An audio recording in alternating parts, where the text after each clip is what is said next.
অর্থকষ্টে ভুগছেন? চাকরি, ব্যবসা, সংসার কোথাও কি বাধা আসছে? বৃহস্পতির কৃপায় আপনার ভাগ্য বদলে যেতে পারে। সনাতন শাস্ত্রে বলা হয়েছে, বৃহস্পতি গ্রহের আশীর্বাদ পেলে জীবনে বাধা কেটে যায়, ধন সম্পদ বৃদ্ধি হয় এবং সংসার সুখের হয়। তাই আজ আমরা জানবো বৃহস্পতিবার কিভাবে শুভ কাজে লাগানো যায়। হলুদের জাদু। এই দিনে হলুদ রঙের গুরুত্ব অপরিসীম। বৃহস্পতি গ্রহের রং হলুদ, তাই সকালে স্নানের পর হলুদ কাপড় পরুন। এতে বৃহস্পতির শক্তি বৃদ্ধি পায় এবং ভাগ্য উজ্জ্বল হয়। এমনকি উপবাস রাখলে হলুদ ফল খেতে পারেন, যা পবিত্র বলে বিবেচিত হয়। স্নান এবং মন্ত্র জপের মাহাত্ম্য। বৃহস্পতিবার ব্রাহ্ম মুহূর্তে অর্থাৎ ভোর 4টে থেকে 6টার মধ্যে স্নান করলে অশুভ শক্তি দূর হয়। স্নানের পর ওম বৃহস্পতি নামঃ এই মন্ত্র জপ করুন।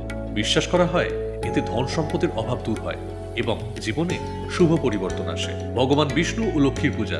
বৃহস্পতিবার ভগবান বিষ্ণু এবং মা লক্ষ্মীর পূজা করা অত্যন্ত শুভ।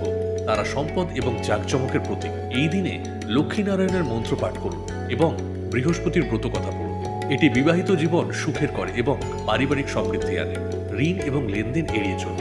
বৃহস্পতিবার ঋণ নেওয়া বা ধার নেওয়া অশুভ বলে মনে করা হয়। শাস্ত্রমতে এই দিনে ঋণ লেনদেন করলে বৃহস্পতি দুর্বল হয়ে যায়, যা অর্থ সংকট বাড়িয়ে দিতে পারে।